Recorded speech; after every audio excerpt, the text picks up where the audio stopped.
Hello students, strong platform पर आपका स्वागत है। मैं आपका फिजिक्स टीचर आरपी सिंह हूँ। मैं पिछले 6 साल से आईआईटी जेईई और नीट के बच्चों को फिजिक्स पढ़ा रहा हूँ। मेरे पढ़ाए हुए बच्चे फिजिक्स के कठिन से कठिन चैप्टर को बखूबी आसानी से समझ पाते हैं और मेरी यह कोशिश भी रहती है कि मैं उनको सरल तरीके से समझा सकूँ। तो अब बारी आपकी है और इसलिए शुरू करते हैं हम आज की क्लास। तो पिछली क्लास में कुछ बेसिक चीज़ें हमने बात की थी, सिग्निफिकेंट फिगर और इसकी राउंडिंग ऑफ की। हमने कुछ ऑपरेशन के बारे में बात किया था और देखा था कि एडिशन या सब्सट्रैक्शन हो तो सिग्निफिकेंट फिगर हमको उतना लेना चाहिए इन द फाइनल रिजल्ट जितना कि ओरिजिनल जो नंबर्स हैं उसमें जो लिस्ट डेसिमल प्लेसेस तक हों तो वहाँ तक हम लेते हैं। वैसा ही रूल हम लोग लेते हैं for multiplication and division. Multiplication and division, multiplication और डिवीजन में अगर बात करें तो जैसे मान लो कि हमारे पास एक नंबर है 142.06 और इसको मल्टीप्लाई कर रहे हैं 0.23 से। इससे मल्टीप्लाई कर दें, है ना। अगर इसको मल्टीप्लाई करें तो कितना नंबर आएगा, इसको कैलकुलेट करो, देखो कितना नंबर आ रहा है। मैं भी कैलकुलेट कर रहा हूं।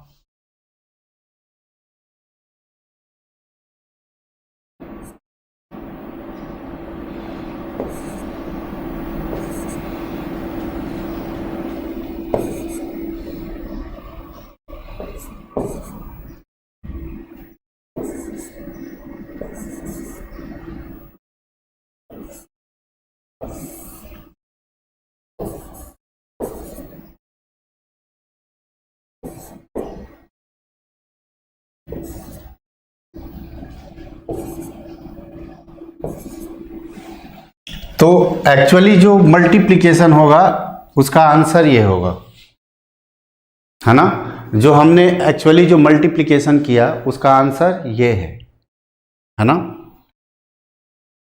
अब यहां पर अगर देखें इस चीज को तो फाइनल आंसर हमारा क्या होना चाहिए।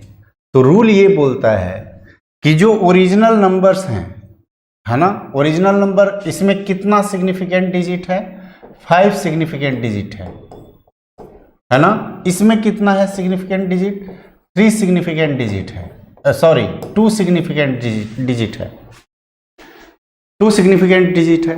अब बोल रहा है कि जो फाइनल आंसर होना चाहिए उसमें जो ओरिजिनल नंबर में जो सबसे लिस्ट सिग्निफिकेंट डिजिट रखता हो वही उतना ही हमको जो है हमारा आंसर उस लिस्ट सिग्निफिकेंट डिजिट में होना चाहिए। यानी कि final answer should be in 2 significant digit. तो फाइनल आंसर जो है हमारा, यहाँ पर देख रहे हैं ये 6 सिग्निफिकेंट डिजिट है, यहाँ पर कितना है 6 सिग्निफिकेंट डिजिट। तो हमको क्या करना पड़ेगा, हमको राउंड ऑफ करना पड़ेगा। यानी कि ये पूरा का पूरा नंबर जो है हमको ड्रॉप करना पड़ेगा, to be dropped, to be dropped. और अगर हम ऐसा कर रहे हैं तो यहां पर ध्यान से देखो, इसको हम क्या लिख सकते हैं, इस चीज को हम राउंडिंग ऑफ करेंगे तो ये नंबर जो हो जाएगा, देयरफॉर फाइनल आंसर जो होगा, फाइनल आंसर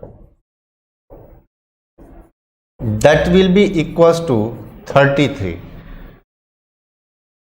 फाइनल आंसर, क्योंकि हमको हमारा आंसर कितने में होना चाहिए, 2 सिग्निफिकेंट डिजिट में, इसलिए यहां पर जो होगा वह कितना होगा, 2 सिग्निफिकेंट डिजिट में।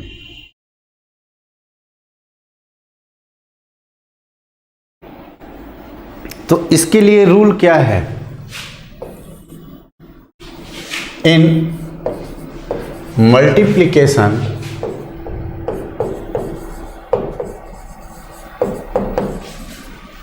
And division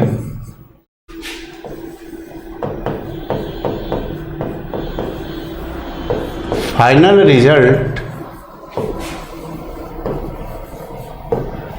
should retain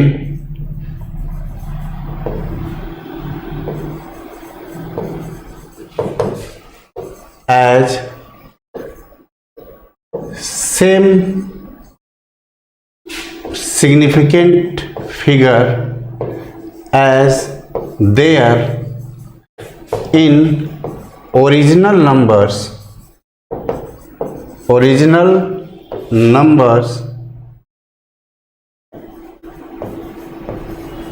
with least significant digit, least significant figure। अच्छा, एडिशन में और सब्सट्रैक्शन में क्या करते थे? लिस्ट डेसिमल प्लेसेस तक जाते थे। किस में जाते थे? लिस्ट डेसिमल प्लेसेस थे। तो ये दोनों चीज हैं और इन दोनों पे क्वेश्चन हमको कई बार आ चुका है ना। लिस्ट सिग्निफिकेंट फिगर जो है इसमें होना चाहिए, और एडिशन और सब्सट्रैक्शन में ध्यान रखना है कि लिस्ट डेसिमल प्लेसेस तक हमारा आंसर होगा, फाइनल आंसर। ठीक है, नाउ वी मूव। ये जिन चीज़ों के लिए हम जिस चीज़ को स्टडी करने के लिए ये चीज़ें हम पढ़ रहे थे, now that is named as error.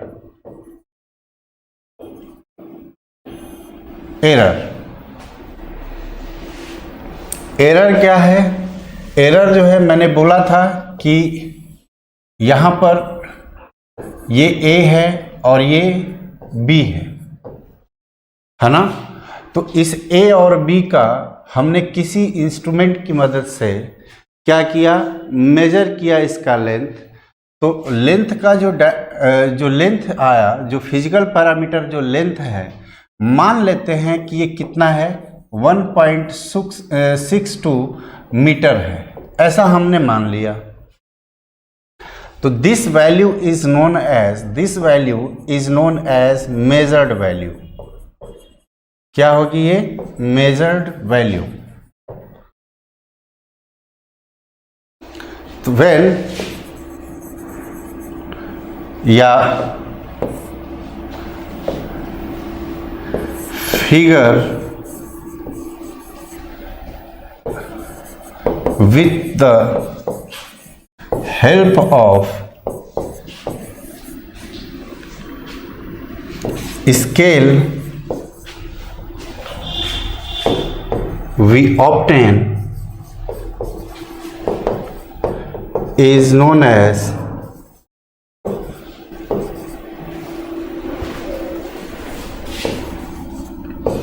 Measured value. Actually measured value जो है, हम क्या करते हैं? मेजर्ड वैल्यू जो है कंपैरिजन के थ्रू हम लोग ऑब्टेन करते हैं। कंपैरिजन किससे करते हैं? स्केल से, है ना। लेकिन बात क्या होती है कि जब हम मेजर करते हैं तो होता क्या है, जैसे किस तरह की बातें होती हैं? जैसे वेट जो होता है, अगर वेट की बात करें, हम मार्केट में अगर वेजिटेबल्स लेने जाएं तो हमको अगर 1 किलो कोई वेजिटेबल लेना है, 1 kg, तो 1 kg वेजिटेबल लेने हमको जो है, जो मार्केट में जो बैठा है, जो दुकानदार है, शॉपकीपर है, वह हमको 1 किलो ही देता है वेजिटेबल। हम अगर उसको 1 किलो के पैसे देंगे तो वह हमको 1 किलो वेजिटेबल ही देगा। बट ज़रा ध्यान से अगर सोचें तो क्या जो शॉपकीपर ने हमें 1 किलो वेट करके, मतलब एक तरफ 1 किलो का एग्जैक्ट वेट रखा हुआ है और दूसरी तरफ हमको वो वेजिटेबल्स रख करके देता है, तो क्या करता है? कंपैरिजन करता है। कंपैरिजन करने के बाद वो हमको दे देता है, बोलता है कि यह 1 किलो सब्जी है, 1 किलो वेजिटेबल है। बट 1 किलो यह जो वेजिटेबल है, क्या एग्जैक्टली जितना 1 किलो का एक्यूरेट दूसरी तरफ जिससे वह कंपैरिजन करता है, क्या एग्जैक्टली उसी के बराबर होता है या थोड़ा बहुत कम ज़्यादा हो सकता है? कम ज़्यादा हो सकता है। मान लो उसके मन में ये इच्छा हो कि नहीं हमको एक्यूरेटली 1 केजी ही देना हो, तो भी क्या इस बात की गुंजाइश रह जाती है कि 0.00001 ग्राम हमको ज़्यादा या कम दे सके। मतलब कि मेजर्ड वैल्यू की जो पर्पस होती है to achieve the actual value, क्या चीज़? Actual value. तो 2 तरह की बात करते हैं हम लोग, 2 वैल्यू की बात करते हैं, 2 types of value, 2 types of value. One is true या एक्चुअल वैल्यू,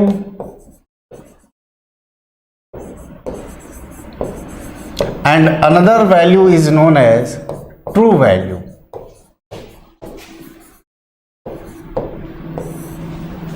है ना? तो एरर जो डिफाइन किया जाता है, error difference between true value and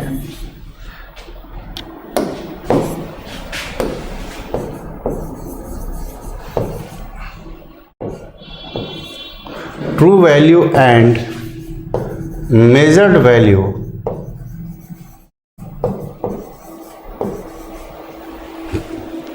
is known as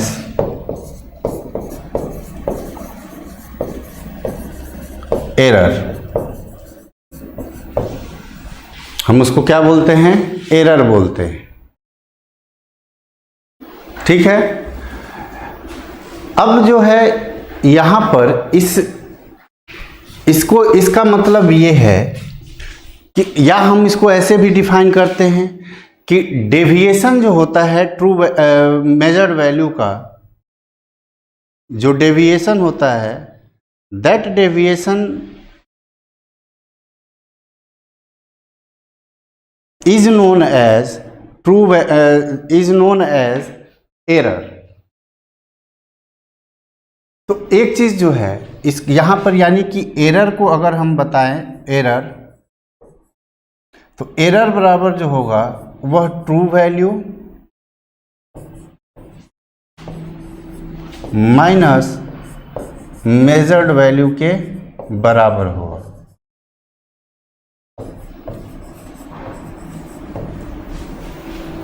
true value minus measured value.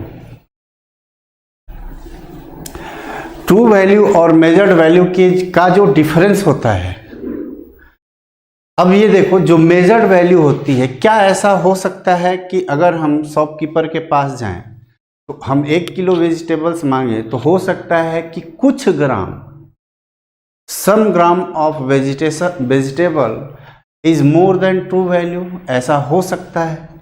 तो मेजर्ड वैल्यू जो है वह ट्रू वैल्यू से ज़्यादा या कम हो सकती है। एक्चुअली ट्रू वैल्यू जो है, हम इसको मान सकते हैं कि ट्रू वैल्यू जो है किसी भी चीज़ का जिसको हम कंपैरिजन के थ्रू जानना चाहते हैं, वो हमारे लिए एक इमेजिनरी चीज़ हो जाती है।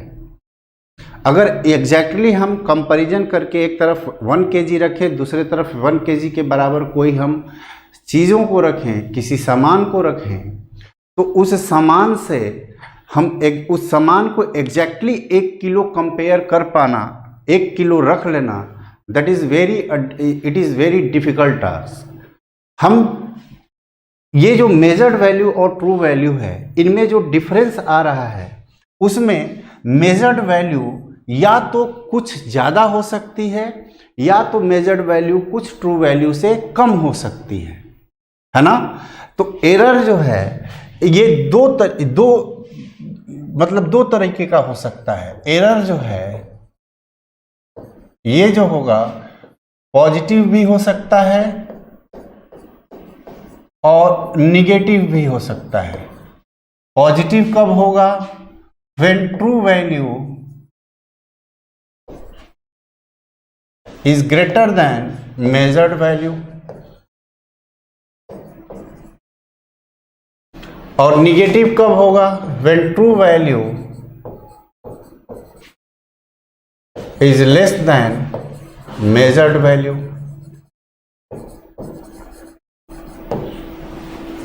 है कि नहीं?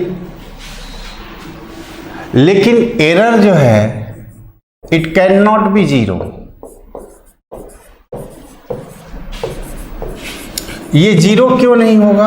अरे जब ट्रू वैल्यू और मेजर्ड वैल्यू बराबर हो जाएंगी तो फिर एरर का कोई सवाल उठता ही नहीं है।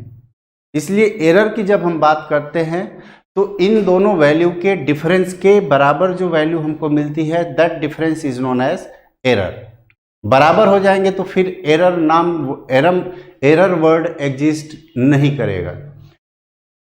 तो पॉजिटिव और निगेटिव हो सकती है। एरर जो है उसको डिफाइन किया, एरर जो है इसको, ये जो है दो तरीके का होता है।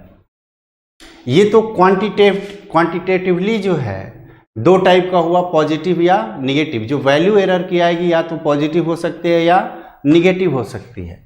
बट अगर हम क्वालिटेटिवली बात करें तो एक एरर जो होता है that is known as systematic error. Systematic error. और दूसरा एरर जो होता है उसको हम बोलते हैं रैंडम एरर। रैंडम एरर, है ना? तो सिस्टमैटिक एरर जो है, सिस्टमैटिक एरर और रैंडम एरर क्या होता है? सिस्टमैटिक एरर जो होता है, systematic error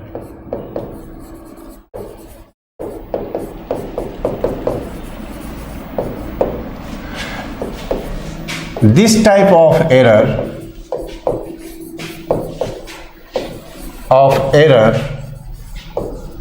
occurs due to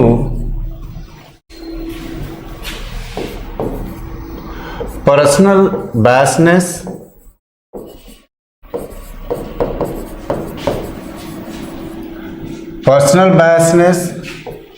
due to error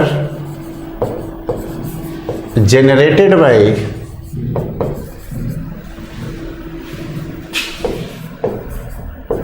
system itself etc। जैसे मान लो कि कोई हम लोग देखते हैं जो मैनुअली हम लोग वेट करते हैं, तो क्या होता है कभी कभी जो हमारे पास जो वेइंग मशीन होती है उस वेइंग मशीन का जो इक्विलिब्रियम होता है वह सेम नहीं होता है ना। तो उसको सेम करने के लिए, मतलब बराबर इक्विलिब्रियम मेंटेन करने के लिए क्या करते हैं, थोड़ा सा हम कोई वेट रख देते हैं, है ना। तो वेट रखने से दोनों क्या होती है, इक्विलिब्रियम में आ जाते हैं, है ना, दोनों तरफ के इक्विलिब्रियम में आ जाते हैं। उसके बाद जो है शॉपकीपर हमें जो क्या करता है, सामान जो है वेट करके हमको दे देता है। तो सिस्टमेटिक एरर जो है simply it is generated due to system और पर्सनल बायसनेस, है ना। पर्सनल बायसनेस का मतलब ये हुआ कि कोई एक्सपेरिमेंट जो है हम किस तरीके से कर रहे हैं वह डिपेंड करता है कि नहीं। तो यहाँ पर जो है ये एरर जो है, पहली बात ये कि जैसे हम वेटेड, अगर हम वेइंग मशीन की बात करें तो हम कभी कभी देखते हैं, ये कभी कभी ऐसा होता है कि जो इलेक्ट्रॉनिक वेइंग मशीन भी होती हैं उनमें आप देखेंगे तो होता क्या है कि उस पर बिना किसी वेट के, हमने कोई वेट नहीं रखा हुआ है, फिर भी वह क्या कर सकता है, वह वेइंग मशीन कुछ वेट बता सकता है, 10 ग्राम, 20 ग्राम, 30 ग्राम। मान लो कि कोई वेइंग मशीन है, वह अगर 20 ग्राम ज़्यादा वेट बता रहा हो और हमको 100 ग्राम ज़्यादा सामान चाहिए, तो रीडिंग जो होनी चाहिए वेइंग मशीन की, जो हमको 100 ग्राम सामान दे सके या बता सके कि हाँ ये इतना सामान जो है 100 ग्राम के बराबर है, तो हमको उस वेइंग मशीन की रीडिंग कितनी चाहिए, 120 ग्राम। हो सकता है कि मशीन जो है वो निगेटिव में एरर बताने लगे, हो सकता है कि बिना कोई सामान रखे हमको -20 ग्राम एरर बता रहा हो, तो -20 ग्राम बता रहा हो और हमको अगर 100 ग्राम जो है वो अगर सामान चाहिए या कोई भी चीज़ चाहिए, तो 100 ग्राम सामान के लिए हमको कितना रीडिंग चाहिए वेइंग मशीन का? दैट वुड बी 80 ग्राम। 80 ग्राम लेंगे तो वो क्या करेगा, एरर के साथ हमको रीड करके 100 ग्राम जो है हमको दे देगा।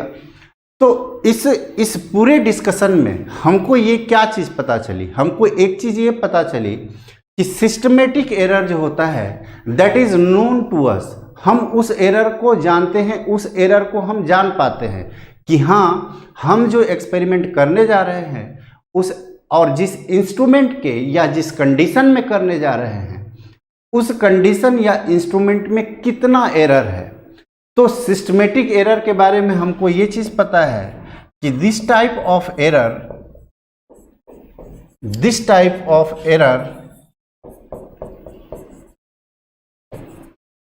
Is known to observer.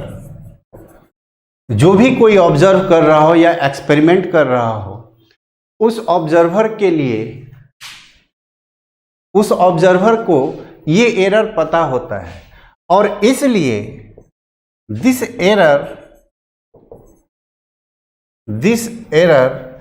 Can be removed. इसलिए हम इस एरर को क्या कर सकते हैं, हटा सकते हैं। जैसे कि 100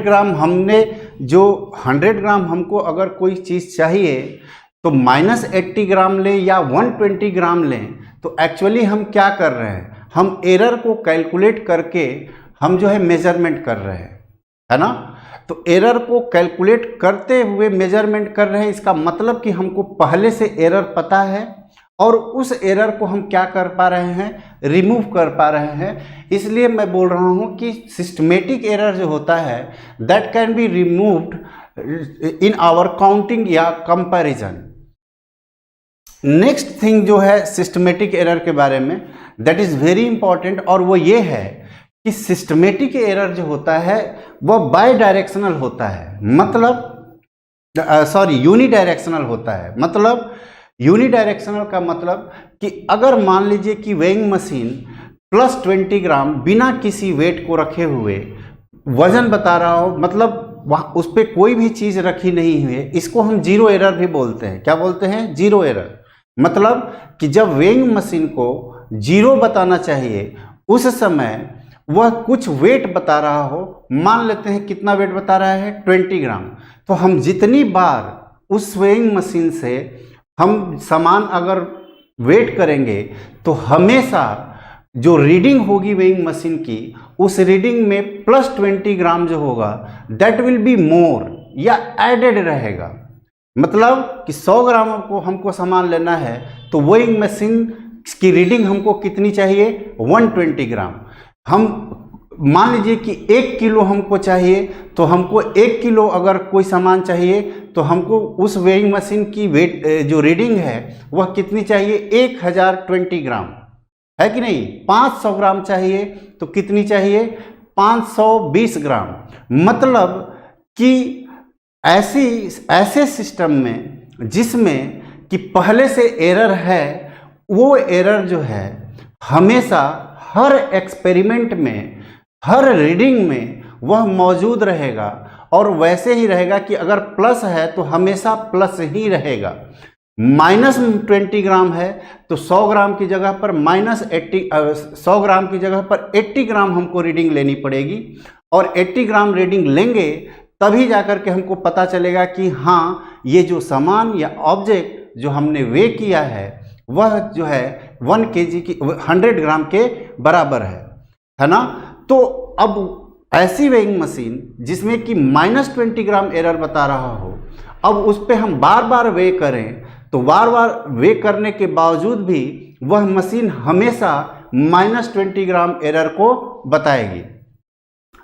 तो मतलब कि हम किसी सिस्टम से जिसमें कि सिस्टमेटिक एरर हो, उस सिस्टम से हम अगर कोई एक्सपेरिमेंट कर रहे हैं तो उस एक्सपेरिमेंट में या तो वह एरर प्लस के रूप में होगा या तो माइनस के रूप में होगा। This plus and minus error will be present in every experiment, therefore we can say that the systematic error is unidirectional error। तो ये लिख सकते हैं कि this type of error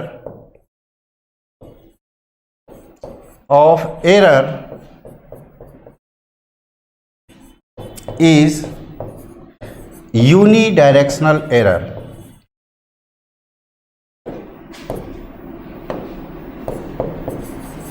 unidirectional error,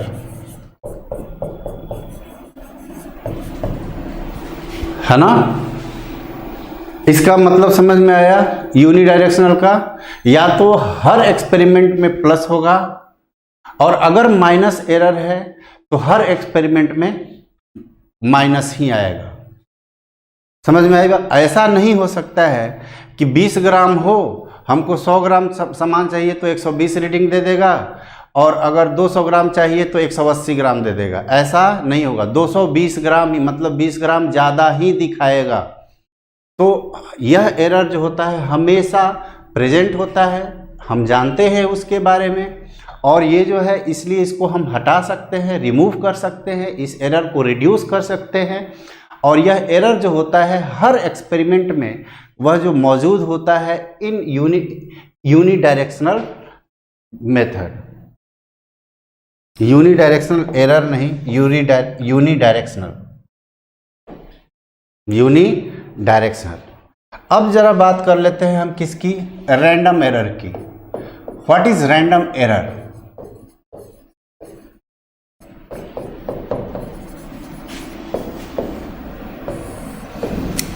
random error जो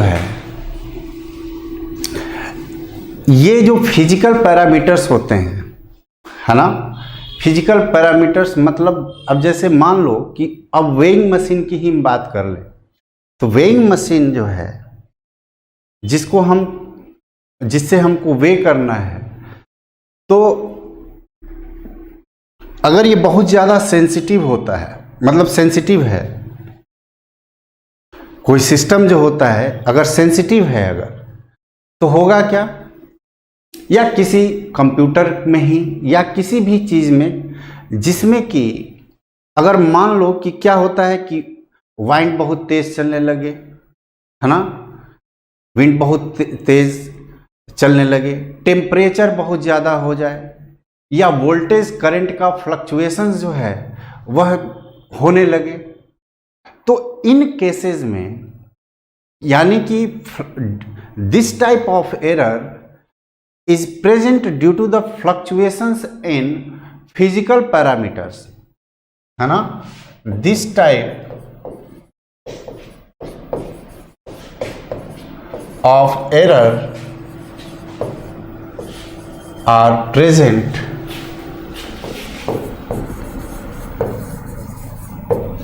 due to fluctuations in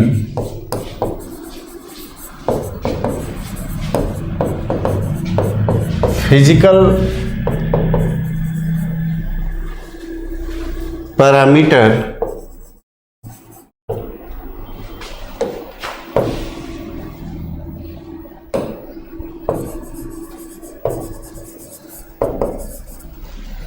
like pressure, temperature, voltage, current, etc, है ना। तो हम तो मान लो कि एक्सपेरिमेंट कर रहे हैं, लेकिन इन फ्लक्चुएशंस की वजह से जो सिस्टम की रीडिंग में जो एरर आया, वह एरर कितना आया, कैसे आया, कब आया, इसके बारे में हमको पता नहीं होता है। तो ये रैंडम एरर होता है जिसको हम जान नहीं पाते, है ना। तो इसलिए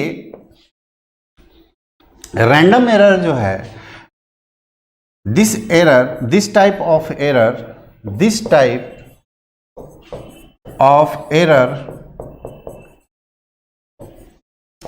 is not known, ये जो है ऑब्जर्वर को पता नहीं चल पाता, नॉट नोन टू ऑब्जर्वर,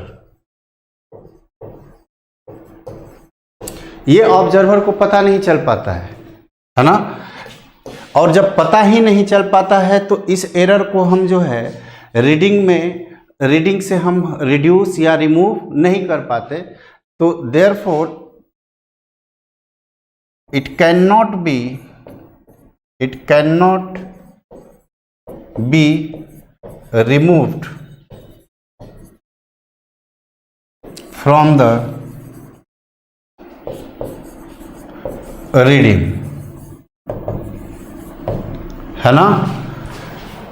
और ये जो है हो सकता है कि फ्लक्चुएशंस की वजह से हम एक ही जिस सिस्टम से एक्सपेरिमेंट कर रहे हैं उसमें फ्लक्चुएशंस हो रहे हैं, तो हो सकता है कि कभी एरर जो है प्लस में आ जाए, दूसरा एक्सपेरिमेंट कर रहे हैं उसी सिस्टम से तो उसमें निगेटिव आ जाए, तो ये बाई डायरेक्शनल एरर टाइप का होता है ना। तो रैंडम एरर इज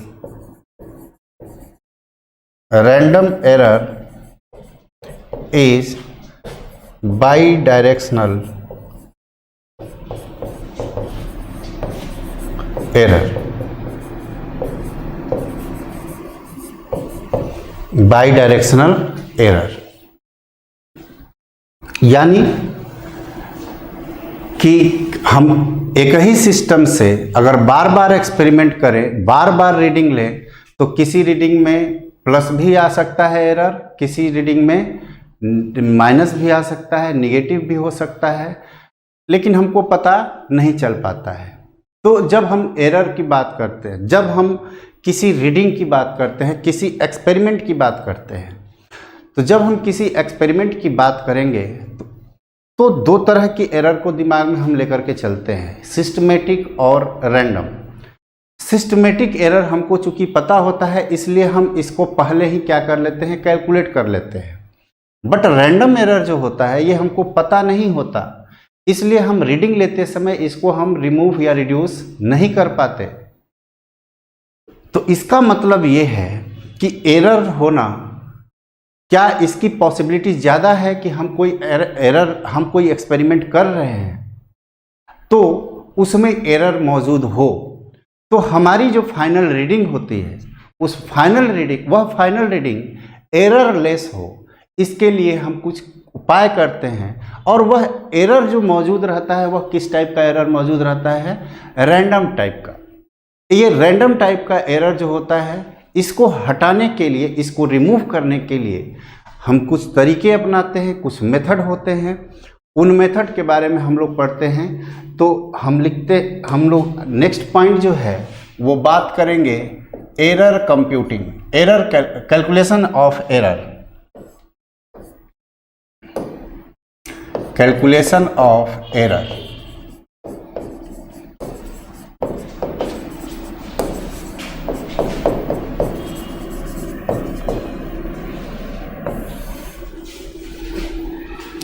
इसमें क्या होता है कि हम कोई एक्सपेरिमेंट कर रहे हैं, है ना। तो कोई एक्सपेरिमेंट जब हम कर रहे हैं, तो एक्सपेरिमेंट जब हम करते हैं तो आप लोग प्रैक्टिकल लेवल पे भी देखते होंगे कि किसी एक्सपेरिमेंट को परफॉर्म करने के लिए हमसे 5-6 रीडिंग मांगी जाती है कि कम से कम 4-5 रीडिंग होनी चाहिए, है ना। चाहे वह कॉन्वेक्स लेंस की फोकल लेंथ निकालना हो, है ना, होता है ना। डिस्प्लेसमेंट मेथड से हम कॉन्वेक्स लेंस की फोकल लेंथ को हम लोग मेज़र करते हैं इन 12th क्लास। तो जब भी आप प्रैक्टिकल करने जाएंगे तो उसमें जो होगा आपसे 4-5 जो है रीडिंग आपसे मांगी जाएगी। या 10th में आप लोग किए होंगे कि जैसे क्या होता है कि हम लोगों को टाइम पीरियड कैलकुलेट करना होता है, या जी की वैल्यू जो है हमको कैलकुलेट करनी होती है। किसकी वैल्यू, जी की वैल्यू, या लेंथ ऑफ स्ट्रिंग की वैल्यू जो है हमको कैलकुलेट करनी होती है। तो होता क्या है कि हमको बार बार जो है एक ही एक्सपेरिमेंट को करने के लिए बार बार हमको रीडिंग लेनी पड़ती है ना। तो यहाँ पर हम लिख लेते हैं कि late R1, R2, R3, Rn are n readings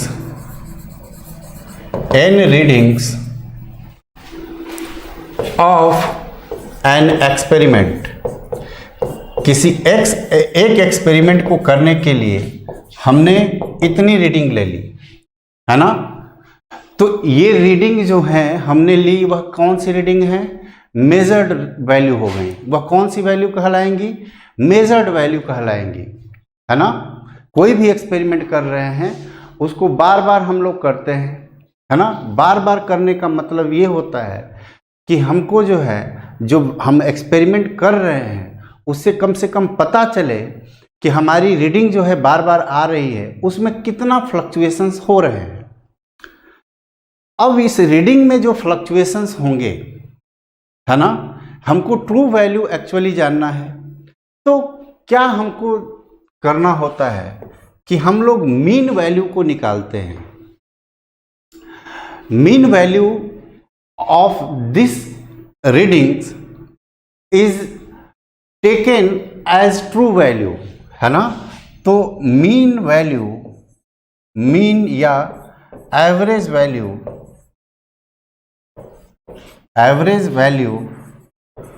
of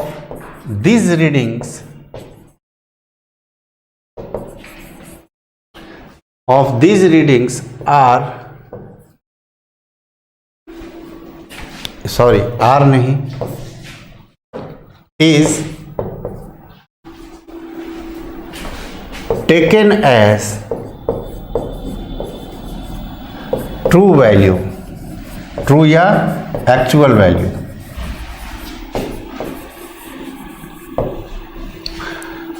मतलब इसका ये जो है काफी इंपॉर्टेंट चीज है। क्यों लेते हैं? तो मान लो कि हम किसी एक्सपेरिमेंट को कर रहे हैं, उस एक्सपेरिमेंट में हमको 10 रीडिंग चाहिए। हमसे बोला गया कि 10 रीडिंग इसको निकालिए, हमने 10 रीडिंग ले ली। सिस्टमेटिक एरर को तो हम हटा दिए, बट क्या इसकी पॉसिबिलिटी है कि रैंडम एरर हो सकता है? हाँ, हम जब एक्सपेरिमेंट कर रहे हो तो हो सकता है बहुत तेज हवा चल रही, हो सकता है कि टेम्परेचर बढ़ गया जिसकी वजह से जो इंस्ट्रूमेंट है उसमें इलोंगेशन आ गया, थर्मल एक्सपेंशन हो गया। वोल्टेज जो है, वोल्टेज की वजह से जो हमको डेटा मिलने चाहिए थे, जो कैलकुलेशन होना चाहिए था, वो परफेक्ट नहीं था। करंट की वजह से, करंट में फ्लक्चुएशंस की वजह से परफॉर्मेंस जो है सिस्टम का वो जो है सही नहीं हुआ। तो रैंडम एरर जो है उसकी पॉसिबिलिटी जो है, रैंडम एरर जो है, हम मान करके चलते हैं कि रैंडम एरर कुछ ना कुछ इसमें होगा, है कि नहीं। तो लेकिन रैंडम एरर तो किसी में कम भी हो सकता है, मतलब ट्रू वैल्यू से मेजर्ड वैल्यू कम भी हो सकती है, ट्रू वैल्यू से मेजर्ड वैल्यू ज़्यादा भी हो सकती है। मतलब R1, R2, R3 जो हैं, they are measured value and this measured value can be greater और less than true value. But what is true value for us और फॉर ऑब्जर्वर? क्या होगा वह ट्रू वैल्यू? तो अब जरा सोचो कि हम 10 रीडिंग लिए, उस 10 रीडिंग में एरर जो है किसी में ज़्यादा है, ट्रू वैल्यू से ज़्यादा है, और किसी में ट्रू वैल्यू से कम है। अब ट्रू वैल्यू से ज़्यादा है, कम है, किस में ज़्यादा है किस में कम है हमको ये पता नहीं है। इसलिए उन 10 रीडिंग की हम मीन वैल्यू निकाल लेते हैं, एवरेज निकाल लेते हैं।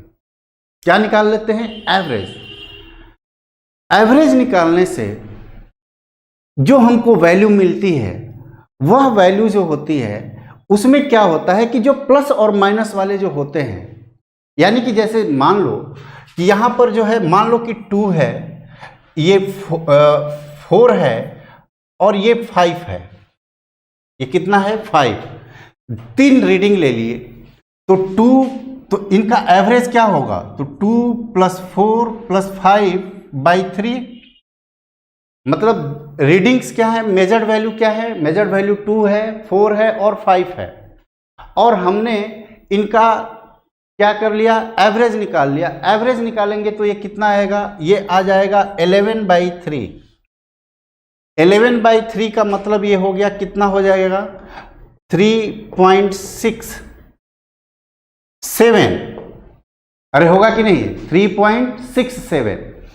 यानी कि यह वैल्यू एक ऐसी वैल्यू आई जिसमें देखो अगर, तो उसने क्या किया है कि अपने से कम वाले को और अपने से ज़्यादा वाले के जो एरर हैं, मतलब 3.7 से 4 और 5 में कुछ एरर प्लस में है और 2 वाला जो रीडिंग है उसमें माइनस कम है ना।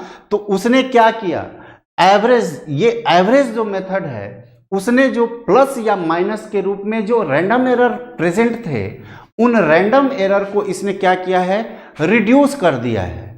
क्या किया है, रिड्यूस कर दिया है, जिससे कि यह mean value that is very close to the true value. तो इसलिए हम मीन या एवरेज वैल्यू को ट्रू वैल्यू से क्या करते हैं, ट्रू वैल्यू की तरह हम इसको मान लेते हैं। तो what is the mean and average value of this reading, therefore mean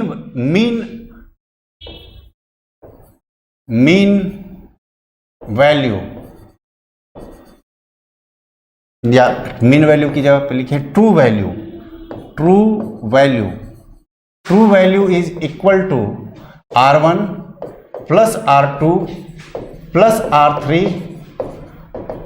and Rn upon ये कितना हो जाएगा, N, है ना, कितना हो जाएगा। तो mean value of measured value is taken as true value. तो ये हमको ट्रू वैल्यू मिल गया, है ना। और इस ट्रू वैल्यू को हम क्या बोल दिए, आर मीन। क्या बोल दिए, आर मीन। तो हम जो है 3 तरह के एरर की बात करते हैं। पहला absolute error,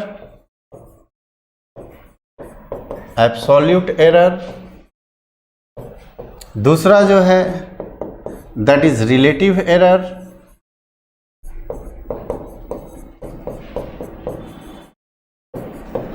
and third one is percentage error. तो जब भी हम एरर की बात करेंगे तो कैलकुलेशन की पर्पज से कितना एरर है उनको हम यहां पर कैलकुलेट करते हैं। तो व्हाट इज एब्सोल्यूट एरर। तो एब्सोल्यूट एरर की अगर हम बात करें,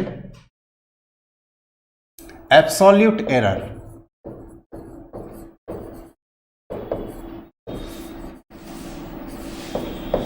है ना। अब जरा ध्यान से देखें तो एरर जो है, ये एरर जो है वो क्या होती है, true value minus measured value, है ना। ये जो डिफरेंस होता है उसी को हम क्या बोलते हैं, एब्सोल्यूट एरर बोलते हैं। बट एब्सोल्यूट क्यों बोल रहे हैं, एब्सोल्यूट का मतलब ये है कि एरर पॉजिटिव भी हो सकता है, निगेटिव भी हो सकता है, बट हमको उसके डायरेक्शन से मतलब पॉजिटिव और निगेटिव का मतलब हमको डायरेक्शन पता चल रहा है कि मेजर्ड एरर जो है ट्रू वैल्यू से कम है या ज़्यादा है ना। तो इसलिए हम यहाँ पर ये बोलेंगे कि ट्रू वैल्यू और मेजर्ड वैल्यू का हमको बस केवल और केवल एरर कितना है, यानी कि मैग्नीट्यूड कितना है एरर का, that is known as absolute error. तो एब्सोल्यूट एरर जब हम निकालते हैं तो यहां पर हम लिखते हैं delta R1। Delta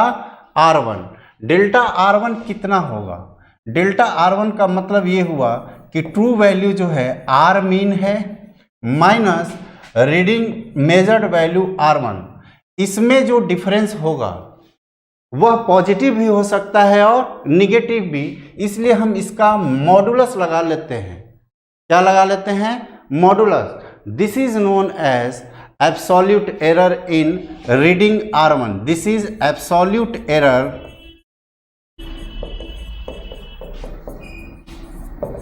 in reading R1.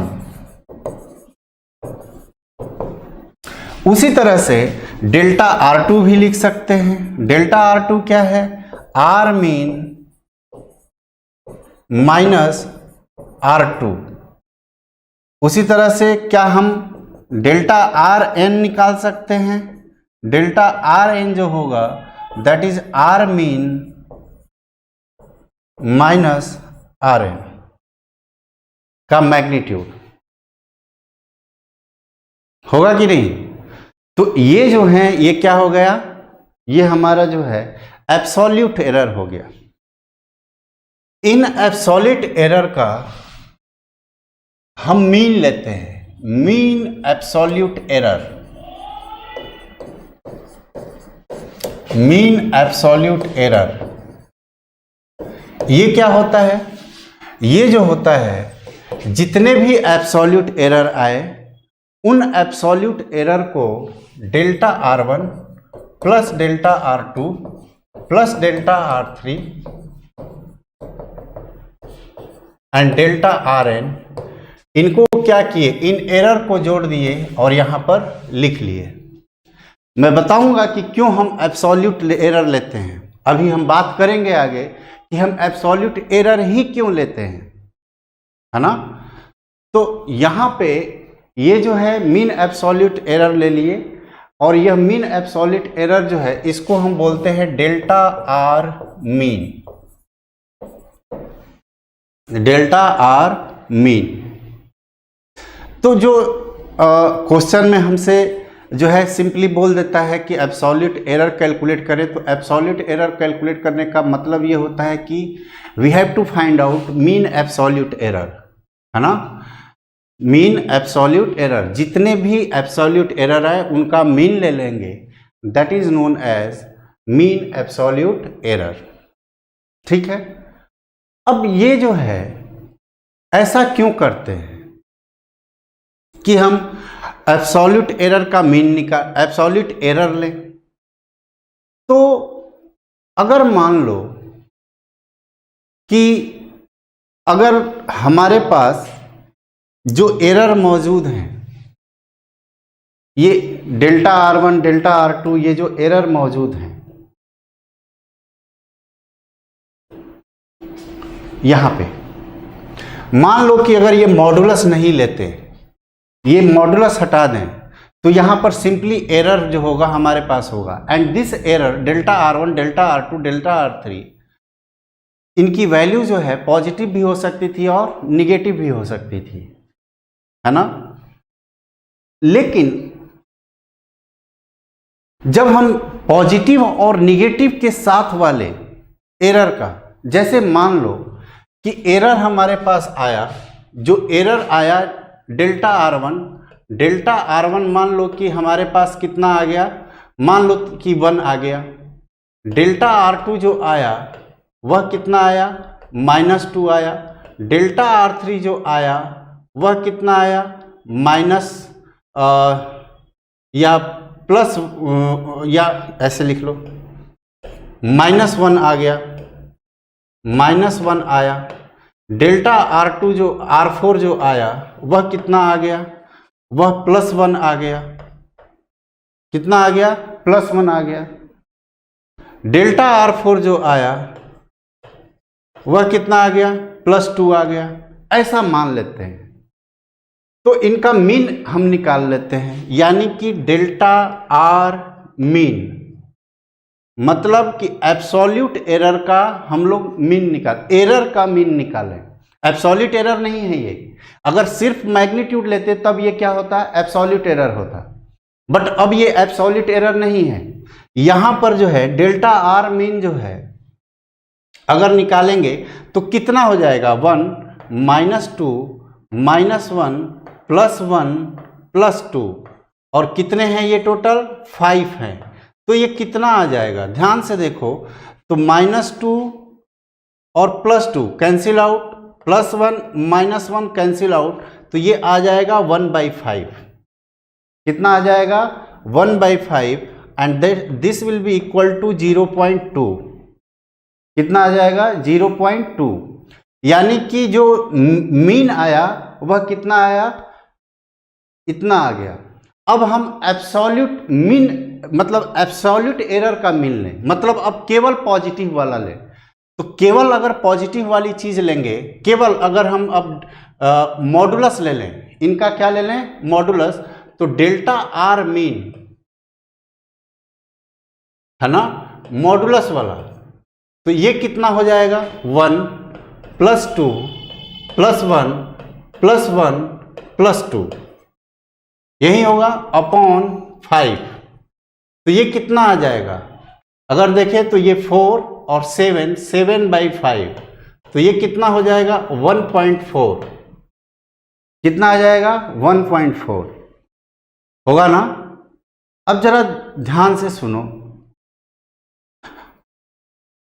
हम जो रीडिंग लेते हैं final reading mean absolute error में, तो जो फाइनल रीडिंग हम जो देते हैं, फाइनल रीडिंग जो सबमिट किया जाता है, the final reading, this final reading is given in the term of R mean plus minus delta R mean. ये क्या है, ट्रू वैल्यू है, ये क्या है, this is the mean absolute error, है ना। अब जरा ध्यान से सुनो, मैं ये बोल रहा था कि ये जो है रीडिंग का मतलब क्या है, कि हम जो एक्सपेरिमेंट कर रहे हैं उसका ट्रू वैल्यू जो है आर मीन के बराबर आनी चाहिए, उसमें इतनी जो है ज्यादा एरर, मतलब उस मीन वैल्यू से इतनी वैल्यू या तो ज्यादा हो सकती है या कम हो सकती है। मतलब कि जो ट्रू वैल्यू है, ट्रू वैल्यू जो है वह जो है, मतलब कि जो ट्रू वैल्यू है वह आर मीन प्लस या माइनस डेल्टा आर मीन से बड़ा या बराबर true value should be less than और equal to R mean plus delta R mean के बराबर होनी चाहिए।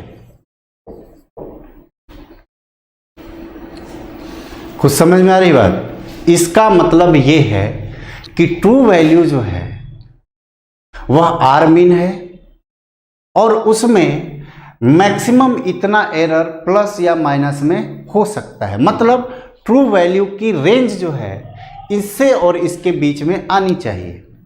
अब जरा पीछे जो एग्जाम्पल लिए हैं उसमें देख लें, ये जो वैल्यू होती है ये जो है मैक्सिमम पॉसिबल एरर होता है, maximum possible error.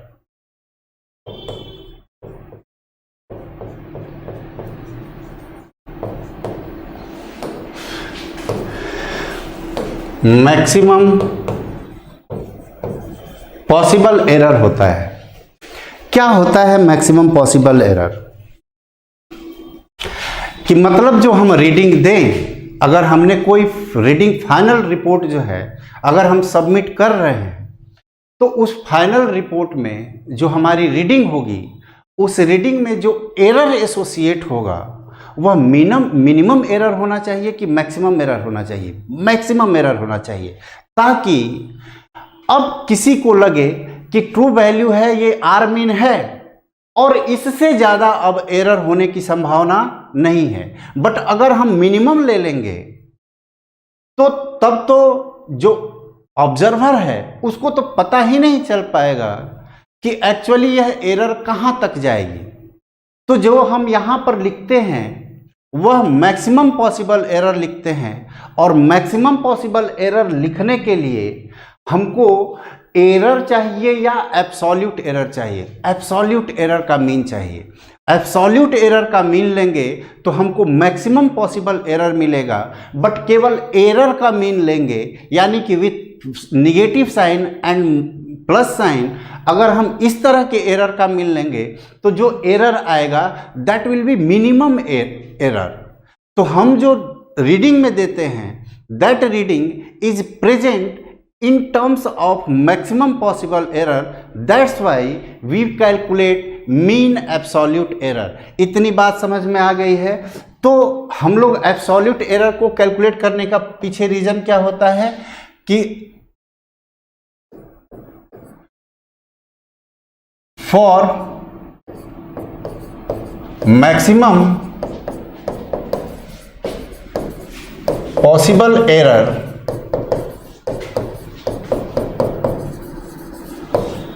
we calculate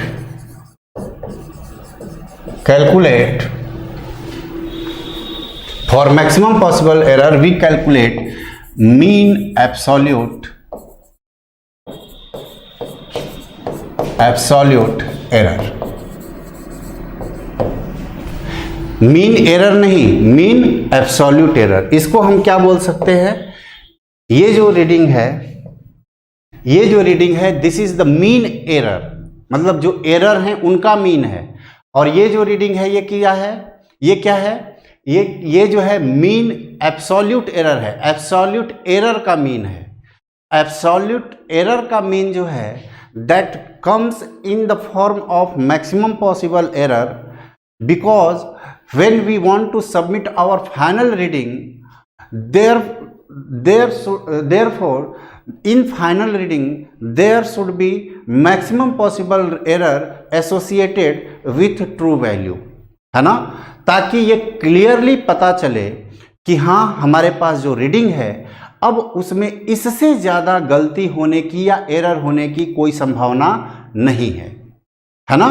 तो ये दैट इज वेरी इंपॉर्टेंट कि हम इस बात को समझ पाए कि when we submit this final reading and this with error, then this error should be exist in the form of maximum possible error। तो ये जो है क्रक्स है। तो मैक्सिमम पॉसिबल एरर जो है हम यहां से कैलकुलेट कर लेते हैं। रिलेटिव एरर की बात कर लेते हैं। एब्सोल्यूट एरर हो गया, मीन एब्सोल्यूट एरर। मैंने बोला कि आपको जब बोला जाएगा कि एब्सोल्यूट एरर कैलकुलेट करें तो आपको एक्चुअली बोला जा रहा है मीन एब्सोल्यूट एरर, यानी कि वही जो मैक्सिमम पॉसिबल एरर है उसको कैलकुलेट करना, है ना। एक नेक्स्ट टर्म जो होता है that is known as relative error. क्या होता है, रिलेटिव एरर। क्या होता है रिलेटिव एरर? तो एक बात, इस बात को समझ लो, पूरी फिजिक्स में या मैथमेटिक्स में जब भी हम रिलेटिव की बात करेंगे या केमिस्ट्री में जब भी हम रिलेटिव चीज़ की बात करते हैं तो रिलेटिव का मतलब ही होता है कंपैरिजन। रिलेटिव एरर का मतलब कि हम एरर को किसी के साथ क्या कर रहे हैं, कंपैरिजन कर रहे हैं। यहाँ पर रिलेटिव एरर का मतलब ये है कि जो मीन एब्सोल्यूट एरर है वो कितना फ्रैक्शन है किसके कंपैरिजन में। It gives us idea, it gives us idea of error in comparison to actual value. मतलब ट्रू वैल्यू या एक्चुअल वैल्यू के कंपैरिजन में जो हमने मीन एब्सोल्यूट एरर निकाला वह कितना फ्रैक्शन है उसको जो है हम कैलकुलेट करते हैं। तो यहाँ पर जो रिलेटिव एरर जो होता है, रिलेटिव एरर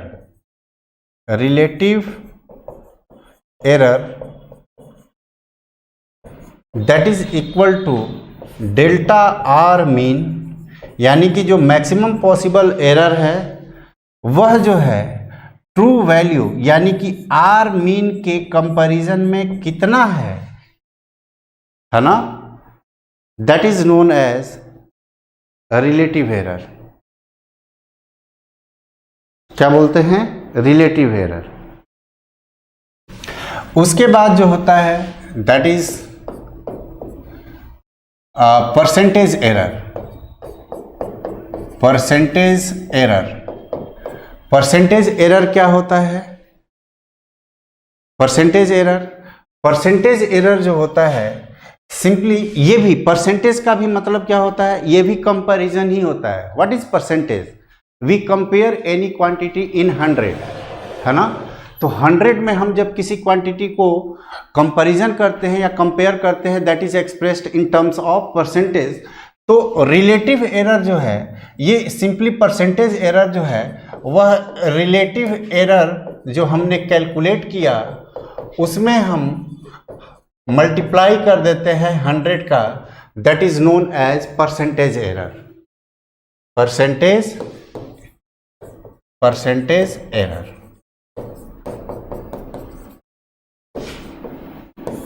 है ना। तो चलिए अभी इतना जो है आप करिए, और नेक्स्ट क्लास जब भी होगी हम लोग थोड़ा जो है 1-2 क्वेश्चन करेंगे और फिर आगे जो है एरर वगैरह की बात करेंगे। अगर ध्यान से पढ़ें तो ये टॉपिक जो है बहुत इंटरेस्टिंग है, और लगेगा कि सही मायने में अगर फिजिक्स की बात की जाए तो सही मायने में अगर हमको कैलकुलेशन की बात की जाए इन फिजिक्स में, तो हमको ये एक्यूरेट आइडिया देता है कि हमको किस तरह से कैलकुलेशन करना चाहिए। चलिए, thank you. On IS2ON study is always on. Concepts के बेहतर रियलाइजेशन के लिए IS2ON पर बने रहिए।